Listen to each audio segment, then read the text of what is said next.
ఈ బాధ, ఈ వేదన, ఈ కన్నీరు, ఈ దుఃఖమన్నీ కూడా విడిచిపెట్టి శ్రేష్టమైనటువంటి రాజ్యములో అనగా స్వర్గంలో మరి పరలోక రాజ్యములో ఉండాలన్న ఆశ ప్రతి మానవుడు కలిగి ఉన్నాడు ఈరోజు. కానీ ప్రియులారా, దానికి తగిన సిద్ధపాటు మానవుడు కనుగొనలేకపోతున్నాడు.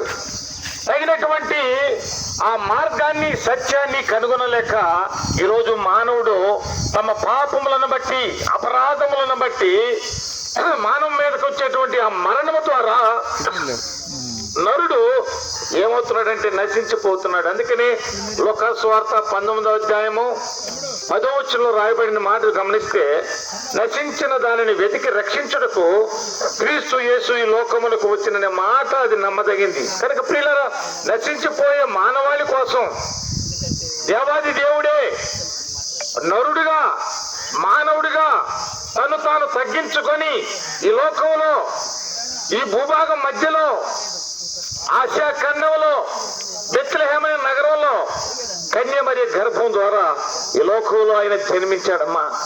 నీ కోసం, నా కోసం జన్మించాడు.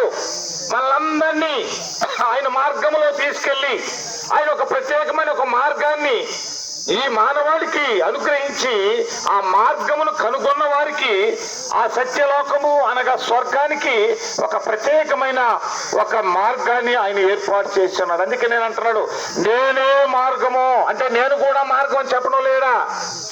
నేనే అంటే నేను తప్ప మరొక మార్గము, మరొక సత్యము, మరొక జీవం మీకు లేదు లేదు లేదు. కాబట్టి యేసు అనే నామం నాకు వద్దు అంటే నువ్వు స్వర్గాన్ని, ఆ పరలోక రాజ్యాన్ని నువ్వు తృణీకరించినట్టే ఈరోజు. కానీ ఆ యేసు అనే పదములో ఉండేటువంటి ఆ మార్గాన్ని నువ్వు కనుగొనగలిగితే ఈ మధ్యాహ్నం వేళ అతి శ్రేష్టమైన మార్గం మీకు అందించడానికి, మీకు తెలియజేయడానికి ఈ మధ్యాహ్నం వేళ మేము మీ మధ్యకు వచ్చి ఉంటున్నాం. ప్రియులారా, ఏసే మార్గము, ఏసే సత్యము, ఏసే జీవము, ఆయన ద్వారానే పరలోక రాజ్యము.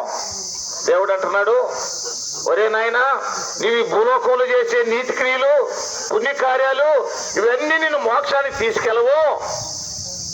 నీ పాపము నీలో నుండి తీసివేయబడాలి. నీ హృదయానికి ఉన్న మురికి కడివేసుకోవాలి. అందుకనే మత్తయి సువార్త 5వ అధ్యాయంలో రాస్తాడు, ఏమని తెలుసా?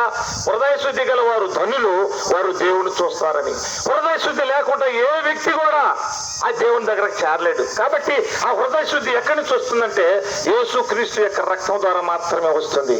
ఒకవేళ ఈ లోక సంబంధమైన ఈ బట్టలు ఈ మురికి పోవాలంటే ఈ లోక సంబంధమైన సబ్బు ద్వారా పోతుంది. కానీ నేను హృదయానికి పట్టిన మురికి పోవాలంటే దాన్ని తీసివేయగలిగిన వాడు ప్రభువైన యేసుక్రీస్తే. అందుకే 2020 సంవత్సరాల పూర్వమ్మ ఆయన లోకానికి వచ్చాడు. సర్వమానవాళి కోసం తన రక్తాన్ని చెందించాడు. ఆ రక్తం ద్వారా ప్రతి పాపాన్ని మనల్ని కడిగాడు, శుద్ధీకరించాడు.